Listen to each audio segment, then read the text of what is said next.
First question is, what do you believe to be the most important business-related issues that we in District 64 will be facing in coming years? And what do you propose to address each one? My name is Greco. I'm the Democrat for District 64. My first answer to the question is the most important thing to me is infrastructure, transportation, and inner city of Denton. I'm originally from Houston, Texas. I'm a retired Houston firefighter. And in the 1980s, I watched Houston really decay quite a bit because of the city of Houston denied even trying to improve the infrastructure of the city, so everybody went out to the suburbs. Now the new thing everywhere is to improve inner city, to make sure it doesn't decay and fall apart. You've got to take all these old buildings, remodel them, and even improve, and all the lofts and everything that's happening in downtown is a fantastic idea. About the taxes, too, on the infrastructure of transportation, I believe the same thing that Rick believes, too, is that we are the stepchild of I-35. We are the last to do it, and it seems like it should be the most important thing to get people from Dallas over here to the Denton area, and 35 is just a 9-minute drive. It's way worse than living in Houston. I can tell you that for a fact. Some of these bridges I can't believe are 1947, I think, one of them, and people are still driving on them, and that's unbelievable. So. About the gas tax too, we've been doing all this for 26 years now of not raising taxes. I don't want to raise taxes, but the gas tax is a really good idea. It has been since 1991. For each dollar of the gas tax, it only builds about 9.1 cents of road. That's not even enough to improve, like to expand lane travel traffic, but it's only to maintain. So we can get some extra money there. And since a gas tax is something you use, you drive, so you're using the roads. It seems like a good idea to me on that. Lowering any type of sales taxes, I'd like to keep it the same. I think for the last 26 years we've been lowering taxes, and this is what's been kind of getting us into a little bit of trouble with the decay of the inner city and everything. We need to pay for these things, unfortunately. It does cost a lot of money. When I was paying the street $1 million a mile for highway, now it's closer to $3 million a mile. So I believe in that. Well, my next thing is education is my other thing. I am a professor. I teach as an adjunct professor at UNT, Tarrant County College, Dallas Community College. I just go all around. So I think what we really need to get more involved is to grab all those graduates and start doing programs that appeal to the graduates of UNT, Tarrant County College, Tarrant County College, Dallas County College, even the surrounding metroplex, to start attracting these people to stay here. Would be a really great idea. A lot of my students still, after they graduate, they leave here. There's just not enough really high-end jobs here. We need to look into that. And I think we're on the right direction for that. This town is really an awesome place to live. I love living here. There's no other place I want to live. I lived in Bryan, College Station, Nacogdoches. I love it here not just for the beauty of it, but also the arts, the music here, the universities are really high quality. UNT's really come a long way, and so is TWU. The other thing is we need to, this is one thing nobody ever looks at, is a homeless shelter here. Right now there's 372 people for the count of 2013 of homeless people in the Denton area, and that still looks towards business.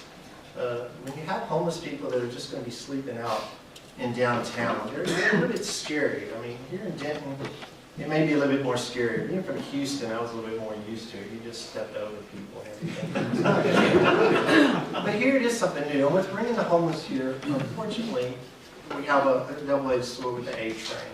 The A train is going to be bringing some people from Dallas, panhandlers and everything else, because panhandlers work that way. They're going to stay in one area until the police give them a hard time, and then they're going to get on the train and move to Corinth, or wherever, or Carrollton, or Dallas, and then they're going to move back. So we do have to kind of take care of that. So maybe a homeless shelter, something a little bit bigger than some of the areas that we have now. Not just for emergencies, for people who are freezing or cold, but maybe just to keep them off the street. And that would still be good business, plus it would be something social good to the heart on all that. And my last thing about energy, fossil fuels, I'm just totally against hydrocarbons. I know some people are talking about we need the gas generators. I think we're a little bit further from that. We've been using kerosene and everything since the 1700s. So maybe it is time to move on to solar power. I was even taught in high school by my teacher that always solar power was the way to go. This is in 1977 when I was in high school. So we need to look into more like solar power. The wind power is working really well, but I am a big fan of nuclear power. I think once we solve the problem that's been looked into for the last 60 years of how to neutralize nuclear waste, that would absolutely be our answer. It will be the cheapest energy and we will have such an abundance of it. Hopefully science will catch up and take care of that. I mean, so far all of ours are really safe here in Texas. Thank you. Why do you believe you are the best and most qualified person to represent us?